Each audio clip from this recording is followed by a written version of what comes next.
Assalamualaikum warahmatullahi wabarakatuh. Alhamdulillahirabbil alamin allati bi ni'mati tatimmus sholihat wa bi dzikri sulahai tatanazzalu rahmat wal barakat.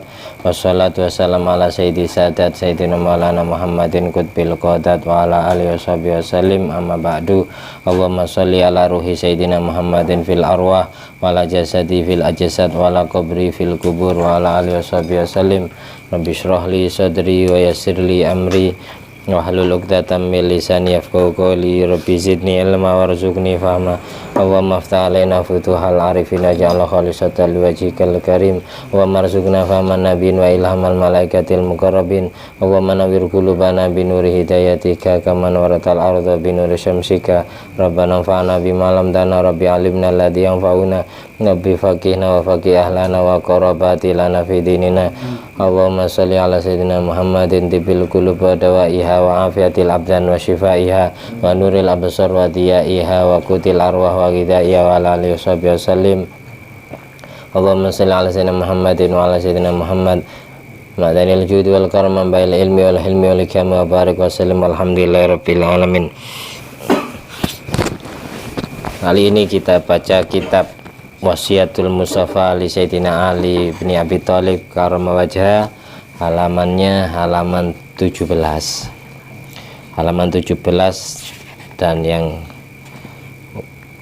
halamannya halaman 19 dan halaman ke-20 terakhir, ini alinea terakhir.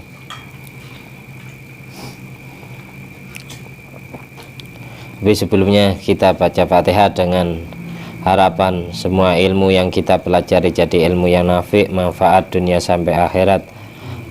Al-hadiniyat wa ala kulli din sholihah wa ala kulli man wasalafu sholih bi jaina bil mustafa sayyidina Muhammadin sallallahu alaihi wasallam. Sya'ilillah lana wa lahumul Fatihah.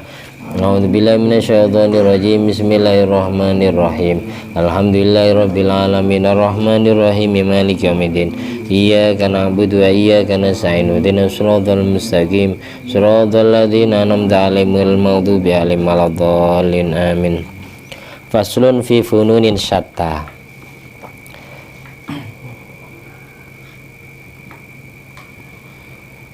Sampainya di pembahasan setelah salam, ya. Qala alaihi salatu wassalam, dawuh sinten Nabi Muhammad sallallahu alaihi wasallam, ya Ali, he Ali, ibda ngawitono sira man ing wong lakita kang ketemu sira minal muslimina saking pira-pira wong Islam bisalami kelawan uluk salam. Yaktub moko bakal nyatet Allah sinten Allah laka katwe sira isrina ing 20 hasanatan apane keapiane. Warudda lan jawab sira assalama ing salam. Wallahu moko utawi Allah yaktubu iku nyatet sapa Allah liman maring wong rodda kang jawab sapa man ing salam. Arba'ina ing 40 hasanatan apane kebagusane. Barang siapa yang mengucapkan assalamualaikum, maka Allah catat pahala 20. Barang siapa yang menjawab waalaikumsalam, maka Allah catat 40 kebaikan. Hadis ini senada dengan firman Allah yang berbunyi, idza huyyitum bi tahiyyatin fahayyu bi ahsana minha aw rudduha. Ketika kalian dihormati oleh orang lain dengan sebuah penghormatan, maka balaslah penghormatan orang itu dengan balasan yang lebih baik dari apa yang mereka berikan, atau balaslah dengan balasan yang sama, yang setimpal. Ketika kita diului salam assalamualaikum, maka kita balasnya waalaikumsalam, atau kita balasnya waalaikumsalam warahmatullahi wabarakatuh. Orang yang memulai dan orang yang jawab sama-sama dapat pahala. Ya Ali, wi Ali, iya kawatiyo sira wal ghadaba ing murang-muring. Fa inna krana satune ghadab minasyaitoni ku saking setan. Wa huwa ale utawi setan akdaru ma yakunu alaika fi halitil ghadab. Akdaru iku luwih kuwasa, iku luwih kuwasa oleh yen to ana sapa setan alaika iku ing atase sira fi halatil ghadabi ing dalam tingkah murang-muring.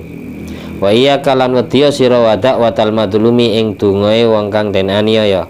Fa innallaha karon satune Allah yastajibu iku nyembadani sapa Allah lahu maring madlum. Wa ing kana senajan ana sapa madlum kafiran iku wong kafir. Fa alai maka iku tetep ing atasi melarat ing atasi madlum kufruhu utawi kekafirane madlum. Di sini Nabi berpesan kepada Sayyidina Ali bin Abi Thalib, wahai Sayyidina Ali, takutlah kamu kepada sifat marah. Sifat marah itu sifat emosi, sifat murka yang Allah tanam di dalam hatinya orang-orang yang mempunyai sifat yang jelek, yang tercela. Setan lebih sangat menguasai manusia di saat manusia itu marah. Setan itu paling gampang godain manusia ketika manusia itu marah. Fa inna syaiton wa huwa aqdaru ma yakunu fil abdi halatal ghadab. Setan itu lebih sangat menguasai manusia di saat manusia itu emosi. Orang emosi, apa yang diucapkan oleh mulutnya, apa yang dikerjakan oleh tangannya, apa yang dilakukan oleh kakinya, tidak akan dia sadari. Setan lebih sangat menguasai jiwanya orang yang marah. Oleh karena itu Kanjeng Nabi mensunatkan habis marah, setiap kita marah sunat melakukan wudhu. Untuk apa? Untuk takfirul khotoya, melebur kesalahan kita. Setiap marah, habis marah langsung sunat wudhu. Ada guru marah ke murid, ada suami marah ke istri, ada orang tua marah ke anak, ada seseorang marah ke temannya. Setiap habis marah itu segera wudhu.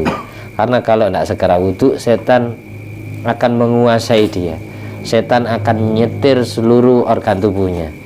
Mulutnya berucap sampai misu, sampai mengeluarkan kata-kata kotor. Tangannya nembeling, kakinya nendang. Dia tidak sadar. Sadarnya nanti ketika sudah dipisah sama orang, baru nyesel. Ketika orang yang dipukul mati semisal, dia masuk penjara baru menyesal di dalam penjara. Nah, diantara sifatnya orang yang bertakwa kepada Allah itu diantaranya adalah orang yang bisa menahan emosi. Wasari'u ila maghfiratin mir rabbikum wa jannatin arduha samawati wal ard wa iddat lil muttaqin alladzina yunfiquna fis sarra'i wad dharra wal kadhiminal ghaidh wal 'afina 'anil nas. Di surat Ali Imran ada ayat, bersegeralah kalian untuk mendapatkan maghfirah, ampunan dari Allah, dan mendapatkan surga yang seluas ukuran langit dan bumi, yang Allah peruntukkan untuk orang-orang yang bertakwa. Siapa mereka? Orang yang bertakwa itu punya 3 sifat, diantaranya 1, orang yang ahli infak, orang yang ahli sodako tiap hari di saat duka maupun suka, di saat dia bahagia maupun dia di saat susah, di saat dia lagi sumringah maupun dia lagi gelisah. Sodako tiap hari, karena dengan bersodako dosanya terlebur, dapat menolak bala, apalagi sodakonya di pagi hari. Bakir bisodako, pagi-pagilah dalam bersedekah. Fa innal bala yanzil qoblal bukur, karena balaknya Allah itu turunnya sebelum waktu pagi. Tadi kalau sodako itu sunatnya waktu yang paling utama adalah pagi, meskipun hanya sebutir biji kurma, sebutir permen, atau sebutir nasi, yang penting sodako semampunya, karena dapat menangkis balak yang Allah turunkan sebelum datangnya waktu pagi, sebagaimana keterangan di sebelumnya di bab-bab awal dari kitab Wasiatul Mustafa ini atau Minahusaniyah ini. Di antara ciri-ciri orang yang bertakwa yang kedua adalah wal kadhiminal ghaidh, orang yang bisa menahan emosi. Yang ketiga adalah wal 'afina 'anin nas, orang yang bisa memaafkan kesalahan orang lain. Semakin dia memaafkan kesalahan orang lain sebelum dimintai maaf, semakin murah juga Allah memaafkan semua dosanya. Ketika hati kita murah memaafkan kesalahan orang lain, maka Allah pun juga murah memaafkan dosa-dosa kita. Jadi sifat dendam, sifat marah itu jelek, karena gara-gara sifat itulah terjadi pertikaian pertama kali di muka bumi yang dilakukan Qabil kepada Habil, karena Habil dendam, Qabil dendam kepada adiknya, iri, marah kepada adiknya, marah kepada abahnya karena dianggap pilih kasih. Adiknya dikasih istri cantik, dia dapat istri yang jelek. Nah, sifat ghadabi, sifat tercela yang dilakukan manusia pertama. Terus yang kedua, pesannya Nabi Muhammad SAW kepada Sayyidina Ali bin Abi Thalib karramallahu wajhah radhiyallahu an, wa iyyaka da'watal madlum, takutlah wahai Ali kepada doanya orang yang dizalimi, doanya orang yang dianiaya. Takutlah kamu terhadap doanya orang yang dianiaya. Fa innallaha yastajibulah, karena Allah akan mengabulkan doanya orang tersebut. Khawatirnya dia mendoakan jelek. Kalau dia mendoakan baik, untung. Tapi kalau mendoakan jelek, ya merugikan kita. Wa in kana kafiran, meskipun yang kita zalim itu orang kafir, fa alai kufru, tapi dia tetap mendapatkan kekafirannya. Tapi doanya kafir itu tetap doanya kafir yang kita zalimi, yang tidak mendolimi orang Islam, yang tidak memarahi orang Islam, kafir dhimmi, ini wajib kita lindungi ya. Ketika mereka tidak mengajak perang kepada kita, ya kita tidak boleh memerahinya. Nah, meskipun yang kita zalimi itu adalah orang kafir, ketika si kafir itu berdoa, meskipun doanya kepada Tuhan selain kita, tapi dia meyakini Tuhannya bisa mengabulkan doanya, tetap akan mengapaskan kita, akan mencelakai kita. Mandar apes, mandar kecelakaan, semoga dia celaka beneran meskipun yang doakan kafir. Tapi kalau yang mendoakan jelek itu orang Islam, bagaimana di kitab Bidayatul Hidayah Imam Ghazali menuturkan, orang Islam yang didolimi, lalu orang yang didolimi itu yang madlum mendoakan jelek kepada yang berbuat dolim. Saya dipukul sama orang lain, dijotos, terus saya marah, saya madlum kan, saya didolimi, lalu orang itu saya doakan jelek, semoga habis ini dia kecelakaan, ya Allah takdir dia kecelakaan. Doa madlum mustajab. Akhirnya orang itu kecelakaan beneran, bersama orang Islamnya, bukan orang kafir yang didolimi. Di dunia skornya masih 2-1, menang yang didolimi, menang yang didolimi, menang yang berbuat dolim ya. Ada orang lain habis njotos saya, lalu saya ini bengkak ya, terus saya doakan dia apes, dia kecelakaan beneran, skornya 1-1. Tapi di akhirat nanti pihak yang saya doakan itu bisa menuntut kepada Allah, ya Allah, dulu saya mendolimi si Mansur, lalu Mansur bengkak, lalu saya didoakan jelek sama dia, lalu saya apes. Dengan apesnya saya skornya sama, 1-1 skornya. Mansur saya dolimi, saya juga didolimi, kecelakaan, skornya 1. Tapi sekarang saya menuntut doa jeleknya kepada sesama orang Islamnya, biar skornya 2-2. Jadi tidak boleh tetap mendoakan jelek kepada sesama orang Islam, tidak boleh. Arahannya doaul madlum mustajab itu suruh mendoakan baik. Oleh karena itu pada saat Rasulullah SAW didolimi oleh orang kafir, Rasulullah mendoakan baik. Allahumma hdi qaumi fa innahum la ya'lamun. Ya Allah, sadarkan hati kaumku karena mereka tidak tahu. Kalau memang mereka masih belum masuk Islam, saya minta takdirkan anaknya atau cucunya yang mau ikut agama Islam, kayak gitu. Nabi mendoakan baik, doa hidayah itu bukan doa jelek, doa baik. Tidak boleh kita mendoakan jelek.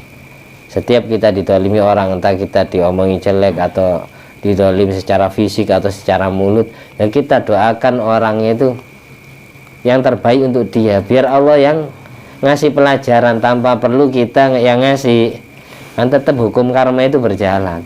Orang yang sering mendolimi orang lain tanpa perlu didoakan jelek oleh orang yang didolimi, tetap namanya dia hamba Allah, ya Allah yang membalasnya, karma berjalan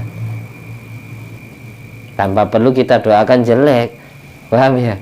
Allah sendiri yang membuat dia tidak enak hidupnya. Semakin dia sering mendolimi orang lain, semakin tidak tenteram hidupnya, karena semakin banyak musuhnya. Tidak ada orang yang banyak musuhnya enak hidup itu. Allah sendiri yang ngasih pelajaran kepada dia, tanpa perlu kita doakan jelek. Doa kita tetap baik. Ya Allah, berilah hidayat hatinya, biar dia tidak berbuat seperti itu lagi. Jadi suatu saat dia apes, yang mengapeskan Allah, bukan karena doa kita, bukan karena doanya madlum, tapi Allah yang tidak terima. Makanya ada hadis tentang wali itu, man adzali waliyan faqad adzantuhu bil harbi. Barang siapa yang pernah menyakiti kekasihku, maka aku umumkan peperangan untuk dia. Maksudnya gimana? Ketika walinya Allah, kekasihnya Allah didolimi oleh orang yang bukan kekasih, yang tidak terima itu Allahnya. Kalau kekasih Allah, semua walinya Allah pasti mendoakan baik. Ketika ada wali didolimi, semua wali itu memaafkan kesalahan orang yang mendolimi, tanpa perlu dia minta maaf. Derajatnya diangkat menjadi kekasih Allah. Tapi Allah tetap tidak terima karena kekasihnya disakiti. Sama kayak kita cinta ke wanita, lalu wanita yang kita idolakan, yang kita idam-idamkan didolimi oleh orang lain, misalnya. Yang jelas kita akan sakit hati, tidak terima kekasihnya dinodai, didolimi, gitu. Allah pun kayak gitu. Akhirnya muncul bahasa kualat di situ. Bukan walinya itu yang malati, bukan, tapi kekasihnya wali itu yang tidak terima, yaitu Allah.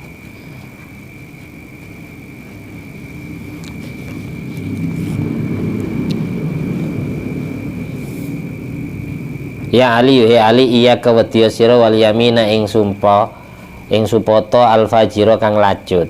Fa inna krana satune yamin al fajira munfiqatun iku mayu akan lisil amaling bondo dagangan. Wa mushiqatan lan ngelebur, lan iku ngelebur li rizki maring rizki wal umri lan umur. Takutlah kamu kepada sumpah bohong, kepada sumpah dusta.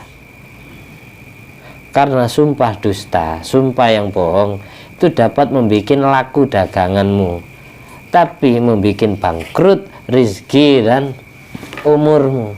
Orang yang sering bohong, maka rizkinya tidak akan barokah, umurnya pun tidak akan barokah, tidak tenang hidupnya.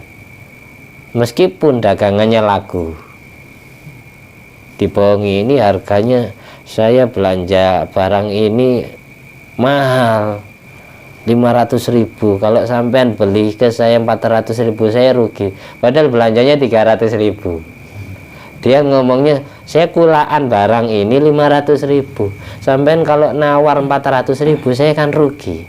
Dia ngomong kayak gitu padahal aslinya dia kulaan, dia belanjanya 300, ngomongnya 500. Biar dagangannya laku, akhirnya dia pakai sumpah yang dusta. Demi Allah, sumpah, swear deh, sambar geledek, sambar petir, sumpah. Sumpah yang saya itu kalau nyebut nama Allah, billahi, tallahi, wallahi.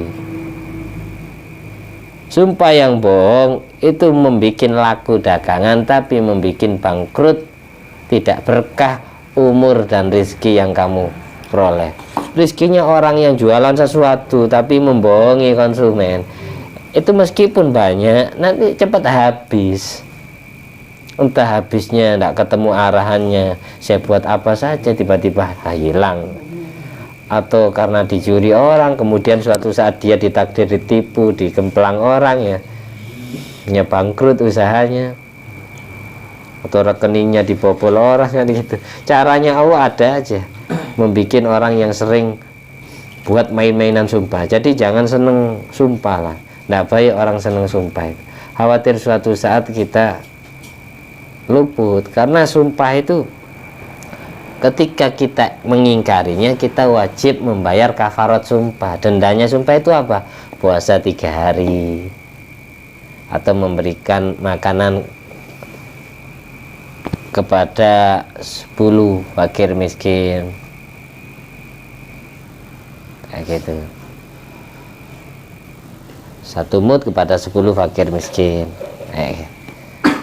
1 mud itu ya 7 on beras kali 10, berarti anggaplah 10 kilo lah. Itu ya orang yang melanggar sumpah, puasa 3 hari atau. Nanti jangan dibuat mainan sumpah itu. Demi Allah dong, enak ngomong demi Allah, demi Allah. Jadi kalau sekiranya kita bohong, ya jangan pakai nama Allah lah. Itu malah membuat tidak berkah umur dan rezeki kita. Kalau memang bohong, ya jangan nyebut nama Allah, ada dendanya. Orang yang buat main-mainan sumpah itu.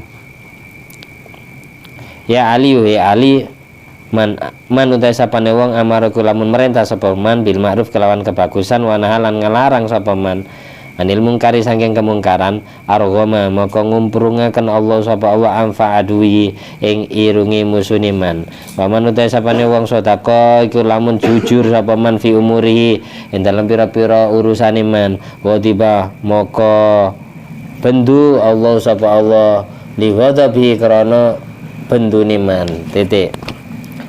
Barang siapa yang selalu memerintah kebaikan, yang selalu melarang kejelekan, barang siapa yang senang ngajak orang lain berbuat baik, senang melarang orang lain berbuat kemungkaran.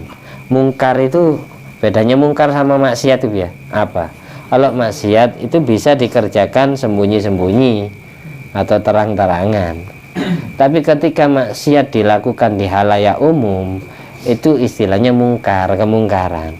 Makanya ada istilah amar ma'ruf nahi mungkar. Kalau mungkar itu sudah kelasnya maksiat terang-terangan, kayak judi di hadapan orang lain, berzina di hadapan orang lain, merampok, itu mungkar, termasuk kemungkaran. Orang yang senang memerintah kebaikan dan melarang kemungkaran, maka Allah membikin kalau gini ngumpulkan irungi musuh nih, membikin rugi musuh-musuhnya. Orang yang senang amar ma'ruf nahi mungkar akan Allah bikin rugi musuh-musuhnya. Musuh yang kelihatan mata dan musuh yang tidak kelihatan mata, kayak setan itu musuh yang tidak kelihatan mata.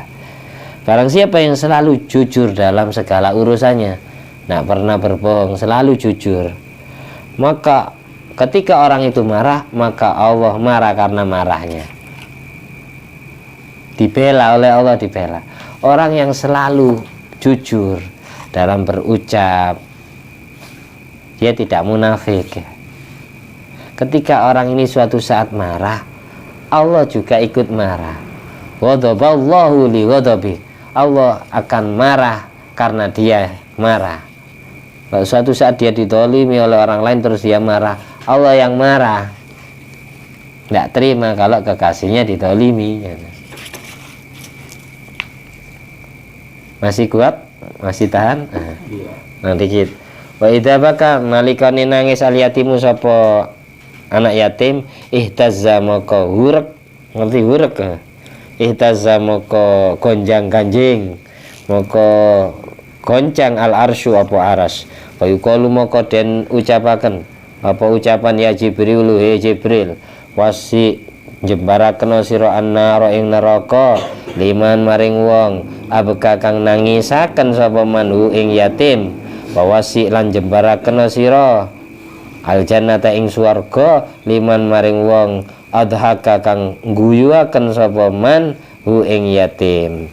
Nih hikmah mengasuh anak yatim, berbuat baik kepada anak yatim, apalagi setelah ini, setelah Dzulhijjah ada bulan santunan anak yatim, bulan Muharram. Ini barang siapa yang membuat nangis anak yatim, ketika anak yatim kita tangiskan, kita tembeling atau kita cubit atau dibikin nangis, ketika anak yatim nangis maka aras goncang. Ketika anak yatim nangis idza bakal yatim ihtazzal arash. Arash ini tempatnya ada di kursi. Kursi itu tempatnya ada di Baitul Ma'mur, di atas langit ketujuh, yang dijaga kemarin itu oleh 70.000 malaikat. Jadi ketika ada anak yatim di bumi nangis, dinangiskan oleh orang, entah karena dipukul, entah karena dicubit, entah karena ditendang atau apa, maka arasnya Allah goncang. Lalu Allah bilang kepada malaikat Jibril, ya Jibril, wasi'in nar liman abkah wa wasi'il jannah liman adhaka. Perluaslah neraka untuk orang yang menangiskan anak yatim, perluaslah surga untuk orang yang membuat senyum anak yatim. Jadi orang yang sering berbuat baik kepada anak yatim, sering nyantun, sering ngasih uang, sering ngasih sedekah, atau kita sekolahkan ya, kita ngajikan, biaya sekolahnya, biaya ngajinya kita yang nanggung. Itu orang yang kayak gini ini akan diberi keluasan surga. Dia boleh masuk surga lewat mana saja. Makanya Nabi dalam hadis lain, ana wakafilul yatim bi usbu'ai fil jannah. Saya dan penanggung jawab anak yatim ya, itu jaraknya di surga dekat, kayak kira-kira ya 2 jari dari saking dekatnya. Ini bahasa isyarat dari saking dekatnya dengan Nabi. Meskipun yang mengasuh itu banyak dosa, insya Allah dibela oleh Kanjeng Nabi gara-gara dia di dunia membela nasibnya anak yatim. Kalau dia punya ibu, ya dibiayai ibunya, ya dinikahi nul, ya dibiayai karena ibunya juga butuh makan. Bedanya yatim piatu dan yatim piatu itu apa? Dalam bahasa Arab dibedakan, dalam bahasa Indonesia juga dibedakan. Kalau sudah bahasanya yatim, yang dimaksud adalah man mata abuh, orang yang ditinggal mati bapaknya. Man mata abuh, orang yang ditinggal mati bapaknya. Wa yastamiru yatimuhu ilal bulu, dan status yatimnya terus sampai kapan? Sampai menginjak usia akil balik, sampai menginjak usia 15 tahun, sampai dia bisa junub di usia 9, sampai dia keluar darah haid di usia 9.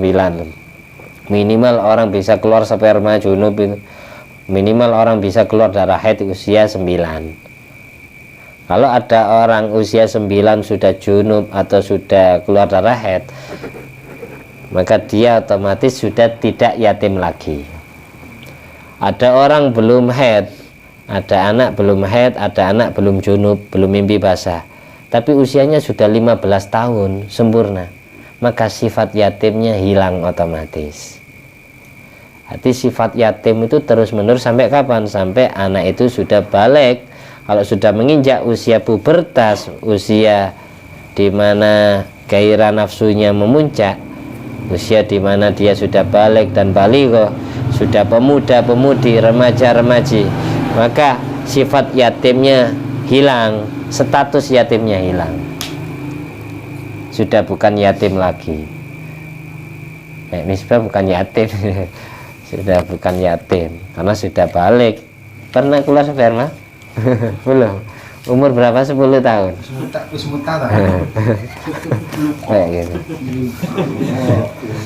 Kalau tidak bercanda takut ngantuk ya, harus ada selingan ya. Kalau tidak gitu ini ngantuk nanti kalau nafsu. Kalau yang mati ibunya, apa statusnya? Statusnya mungkote. Mungkote itu ingkota yang koti ing kita ana mungkotaan, bahwa mungkotiun, mungkotiun. Kalau makna secara lafzianya artinya wong kang kepegot, orang yang terputus. Tapi dalam istilah bahasa Arab yang dimaksud mungkoti adalah anak yang ditinggal mati ibunya. Kalau yatim, anak yang ditinggal mati bapaknya. Yang jelas istilah mungkote dan yatim itu istilah untuk anak-anak yang belum balik, intinya gitu. Kalau yang mati dua, dalam bahasa Indonesia kalau mungkote istilahnya piatu. Piatu itu orang yang ditinggal mati ibunya. Kalau yang ditinggal mati bapaknya secara bahasa Indonesia yatim. Kalau yang mati dua-duanya yatim piatu. Bahasa Arabnya yatim piatu itu latim, latimun, lam to ya mim, latim. Latim itu anak yatim piatu, nak punya bapak, nak punya ibu. Status yatim, mungkotik, dan latim ini istilah untuk bocah yang belum balik. Ketika sudah balik, istilahnya bukan yatim, mungkotik, latim, tapi istilahnya sudah sabun, sabatun, fata, fatatun, balighun, baligotun, pemuda-pemudi, remaja-remaji. Sudah bukan bocah lagi, sudah masa remaja. Meskipun ada istilah bahasa Arab, ada sogirun, ada tiflun ya. Ini istilah bocah, ini bahasa Arab tiflun, sogirun ini istilah untuk anak yang belum balik. Ketika sudah balik istilahnya beda sudah balighun, baligotun, sabun, sabatun, kayak gitu. Fata, fatatun. Ketika usianya sudah 30 tahun, itu kahlun, kahlatun, masa kuhula, masa dewasa. Ketika usianya sudah 40 tahun, itu masa syuyukho, syekhun, syekhotun, masa tua renta, masa usia lanjut. Jadi 40 ke atas itu usia orang tua. Makanya ada di kitab Bujairum al-Khatib, di antara yang menyebabkan kita fakir itu al-masyu amama syekh, jalan di depan orang tua. Itu hukumnya makruh. Karena apa? Yang menjadi faktor penyebab seretnya rizki, jatuh fakir. Jadi kalau ada orang, istilah syekh orang tua ini berarti umurnya 40 ke atas. Jadi kalau ada bapak-bapak atau ibu-ibu yang usianya 40 tahun ada di depan kamu ketika jalan, jangan disalep. Kalau memang nyalep, mau tidak mau kita ya pamit, permisi dulu. Permisi Pak ya, maaf ya, saya mau duluan. Ya silakan ya. Karena jalan di depan orang yang syekh yang umurnya 40 tahun itu menyebabkan rezekinya seret. Oleh karena itu dulu pada saat Sayyidina Ali bin Abi Thalib sholat subuh itu telat. Telatnya gara-gara apa? Di tengah jalan menuju Masjid Nabawi, Sayyidina Ali bin Abi Thalib karomah wajah menjumpai nenek-nenek tua renta sedang jalan, mau disalep. Ini Sayyidina Ali tidak mau nyalep. Gimana ini ya, nanti ketinggalan rokaat bersama Rasulullah SAW. Pada saat itu Rasulullah dalam keadaan ruku di rokaat pertama, tidak bisa bangun Rasulullah SAW dari rukuknya, tidak bisa mengangkat kepala. Karena apa? Malaikat Jibril datang, sayapnya ditaruh di punggungnya Kanjeng Nabi Muhammad SAW.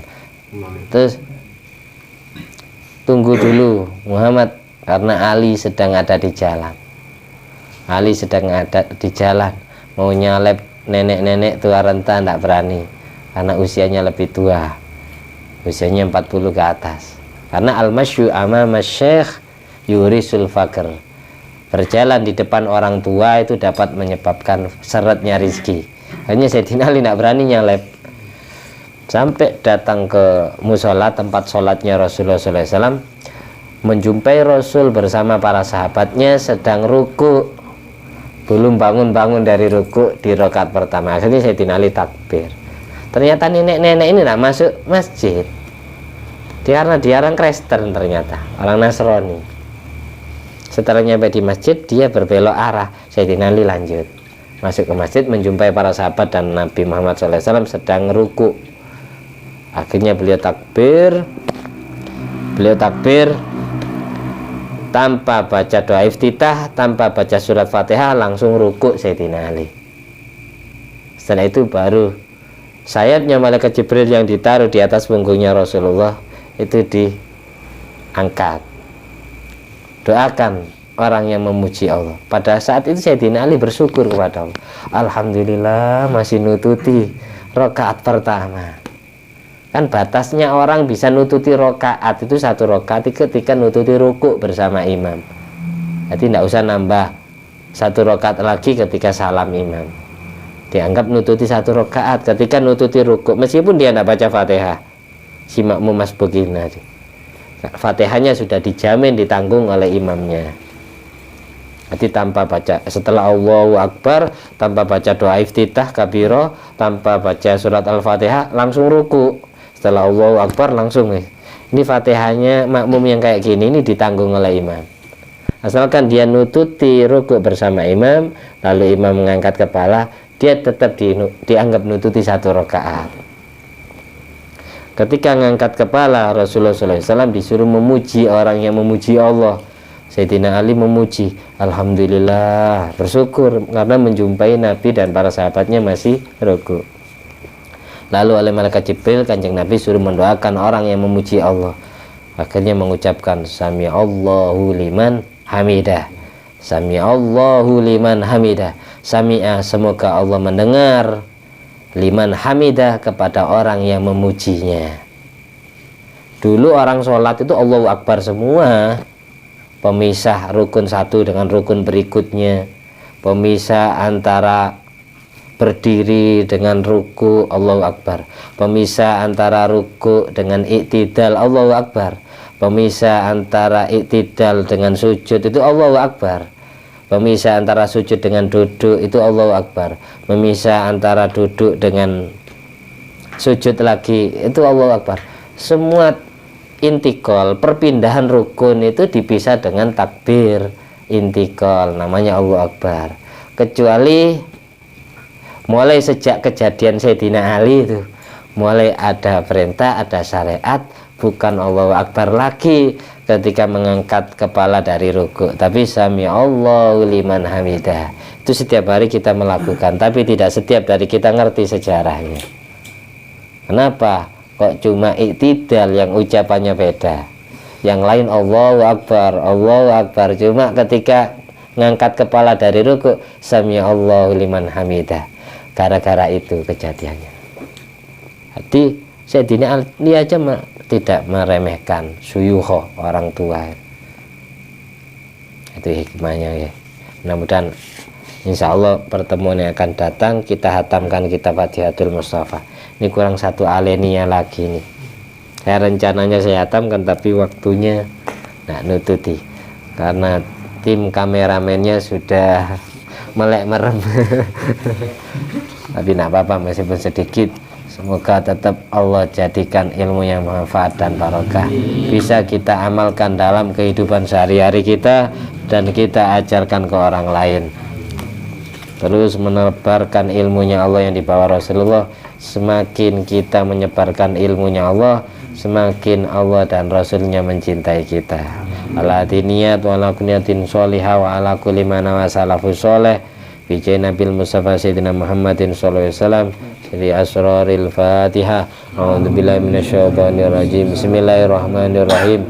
Alhamdulillahirabbil alamin arrahmanir rahim maliki yaumiddin. Iyyaka na'budu wa iyyaka nasta'in. Ihdinas siratal mustaqim. Siratal ladzina an'amta 'alaihim ghairil maghdubi 'alaihim waladdallin. Amin. Wassalamualaikum warahmatullahi wabarakatuh.